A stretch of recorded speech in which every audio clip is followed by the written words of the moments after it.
Hi friends, Bashwada sarees 555 offer la போயிட்டு இருக்கு இல்லீங்களா சோ linen based Bashwada இது batik print இல்ல first color பாருங்க wine கலர்ல வந்திருக்கு Bashwada sarees அப்படிங்கிறது உங்களுக்கு ரெகுலரா Bashwadas பத்தி தெரியும் நான் Bashwadas வெச்சிருக்கறவங்க 555 offer யூஸ் பண்ணிக்கலாம் because first clean வந்து இந்த மாதிரி dark colors இருக்கும் கொஞ்சம் color leakages வருங்க first clean dry clean போய்ட்டு சேஃப்ங்க otherwise first time கொஞ்சம் color leakage வரும் நீங்க அத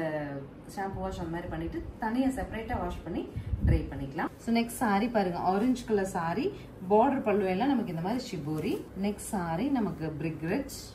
so next is a gray color rose jerry வெச்சிட்டு அழகா jute சாரீங்க சூப்பரா இருக்கு அடுத்த saree பாருங்க அழகா rama green to blue dark gray ல அடுத்த saree it is a semi tussar variety அங்கங்க copper zari weaving ஓட கீச்சா பல்லு this is the final saree நமக்கு அழகா green கலர்ல shibori pallu ஓட வருது saree பொறுத்த வரைக்கும் screenshot பண்ணிட்டு screen bottomல இருக்க ஆன்லைன் நம்பருக்கு வாட்ஸ்அப் மெசேஜ் பண்ணி புக் பண்ணிக்கோங்க thank you